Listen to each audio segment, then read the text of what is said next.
common near Mokakra. No, Kwame. And yet the best. In fact, and Yadi also Kotoko practice says Kenwo. But if Sika or I don't see the essence of so we delay will be payment. No. And you never solve a problem. Because Eba near Tia, young Chan can too. Say more a comedy Kotoko players, and I say, Abia, bear 2 months, Muntio Moka, and Asana Kwame Debbie. South the young can too. Sika or the or see a Chomoka, do almost so no. But the point is, Kwame, blame no, I mean blame. As a person who has a house, I don't play a car how many months? Meaning, play a car. Menyawe. As a person on your way. Oh, you see, the problem now, Kotoko, the video. Problem now, Kotoko, the Bini there, Francis appear. Are they? Because issue now, Honor. You know how over solve issue. Don't compare yourself to other club. No. And yes, I can't and then you can say Korokosu, and you can say on one casa a handle because House of Folk replace or more performing into a film or Africa. House of Folk film, Yametra, Yankan is a mantra. So much trauma, second division. Satam no Yandomoka.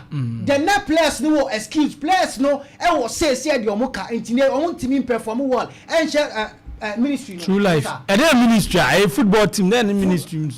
True life ministry. Say True Life Academy and far ministry be answer. And the players no, everyone in so say nay. Club need your moka, a common duomo, and TNA, some True Life Academy for the show. It's not a case. But Kwame, me not sure say nay. What he say, a movie, and also be able to say, Argentina, and they are maternal ama South True Life Academy for the show. No, but the point is, this is Kumasa Santi Kotoko. Irrespective of what other clubs are doing, Kwame, you can't compare yourself to them. And it shows how to folk do Bika. Are you telling us that Mutumunye the same thing? How to folk do the players? Are you telling us that Korokonsusu and follow Trandomunyesa? Is that the best practice? No.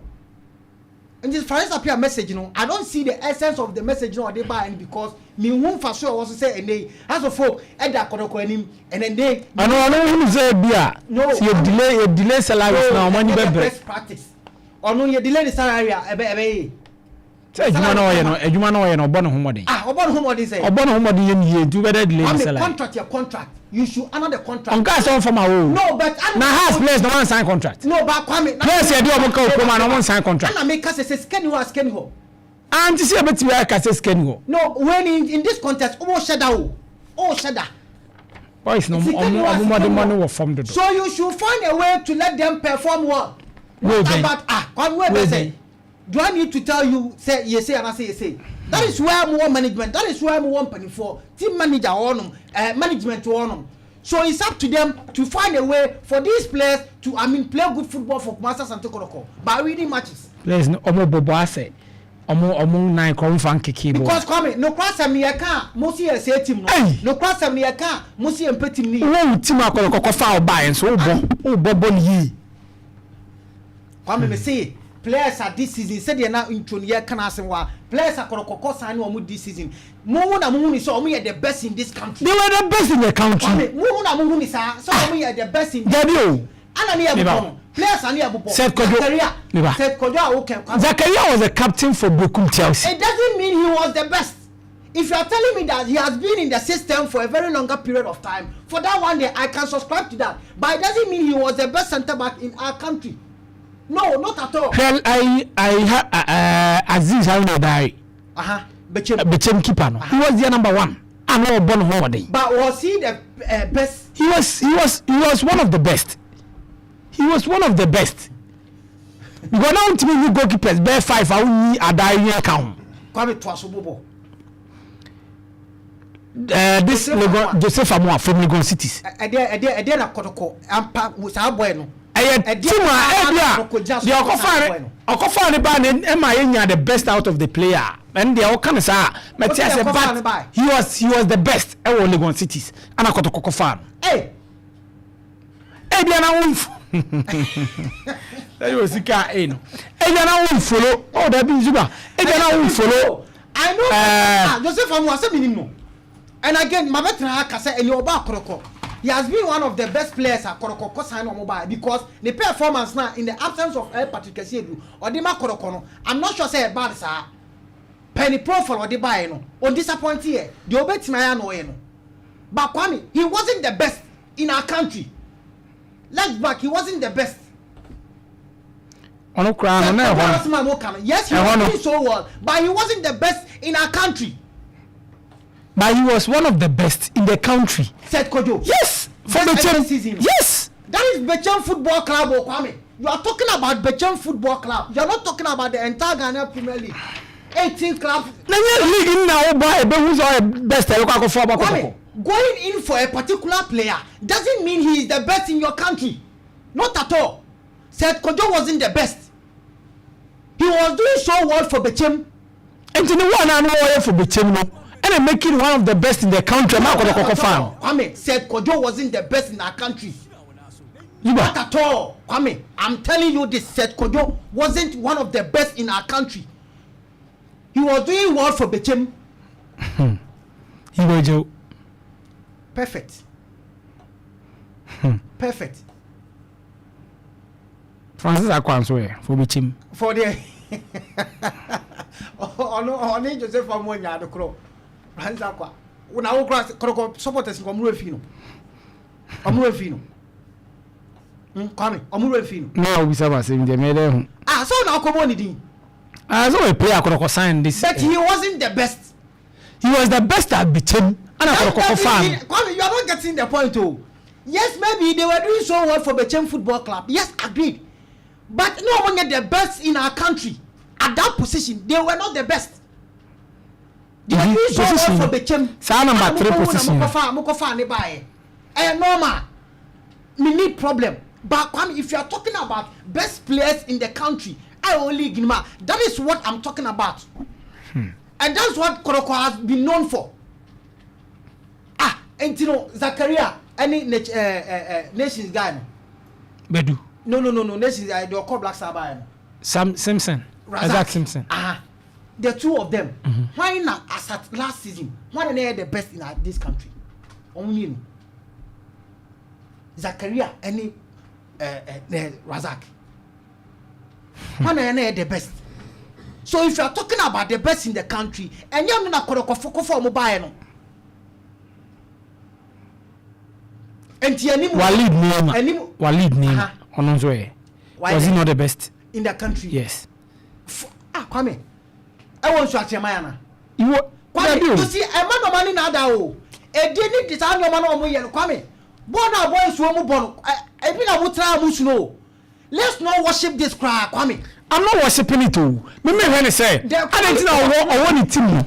Only team. Let's look at you, only team or Bobo Yi. Okay. And I got Kotoko fan buy or buy no or Sebo. Okay. Zaka Walid name of Husseini or Bo Ebon Yi a money team. Okay. And I got Kotoko who no head or fan buy. But on to me more. That is my problem. And your many problem. Your argument, and I understand you. But was he the best? He was the best. It's not going to fan. Only the best. I got to say, okay, then come any can to the Yanasa. Debut, as soon as Zuba make a I'm a two buy no. Message I'm a two buy out the 2 home here Kansas here. So players now let's see him. Kwame. Into nay se Kotoko. And then into me fan compare sir. So are you telling me that sir clubs 18 clubs, right? Yeah. Are you telling me that you need quality players at various clubs? And the various clubs now, quality players need one. And nobody got to fair be buying. That is what I want you to understand. Bechem United, how many players now signing from all this season? Yeah, for 2 players, 3 players. Okay. 1 goalkeeper. Goalkeeper, no, he was one of the best in the country. And I got to Kokofano. Yeah, for Francis Akwa, on also Bechem no Bobo Yi. And I Kotoko fano. And the first said Kojoa, or no, Otimi Bebo, Otimi Bon Fifi, Kotoko fan. These are 3 players. I Kotoko, Brekum, Bechem United, Kofine. 3 players are Haruna Dari, Francis Akwa, and then I said Kojona, Kotoko form Wino. At that time, I Kotoko form, they were the best. And then I Kotoko form by. Yes, but not Ghana. Another Ghana Premier League, no more me best. I found me best. You see, the entire Ghana Premier League, there were 18 clubs. right? 18 clubs. So if I'm doing so well, I will probably 11 wonders. It doesn't mean that I'm the best in the Ghana Premier League. But him say, players are Kotoko yi. O ye kofa obia ba no obia bo no homoden. Oni team. So onim sa. Una o kame menya we. Oh. Yamfa imano entwi.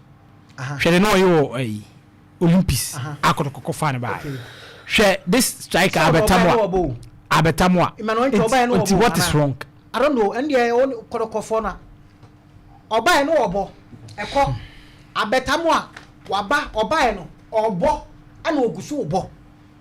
And it is sure. Good. Okofa who bet buy obo no obo ono ogusu obo. And it is apart from them these players and you can these players apart from who bet Joe Kwame Bobby Dimamiti players are okofa buy no. You are still being they were doing so well. I will be But they were doing well. Kwame. You are looking for the best in the country to augment your squad. Now they are both season. Good. But Obama said Obefa probably a player from Bechem United. Obon who modern. Me person this award ni show. Obon who modern. Obon who modern be na ko. But that doesn't mean that he is the best in the country. That is what I want to tell you. It doesn't mean that we are the best in the country. Yes, you are. Mebo, say as we speak. Your friend say, Okofa player bit say, your friend say, sa player na Kotoko Epenu. Is it Swadu or Blacks and a striker? Swadu or Blacks. Striker. Yeah. Yeah, but friend so obo no then why? Me ba perfect example. Make point now. The friend so obo no. Yes, Rudolph. Is he the best in the country? He's one of the best in the country. I mean, one of the best. The same thing. Asama American. He is one of the best in the country. You local Black Star players no. He was the leading marksman or the team. He is the best in team friend. Many problem. But is he the best? Hussein Muhammad. You see as a Kotoko Hussein Hua. Is he the best and one the best? He is not the best. You want to because Hussein. Hold on. Hussein did not make him. I mean, sometimes obia the club sentiments normal. Normal. Why? Normal. Hussein is not the best in our country. Etimani Nadal. I think you start a project of raising young players and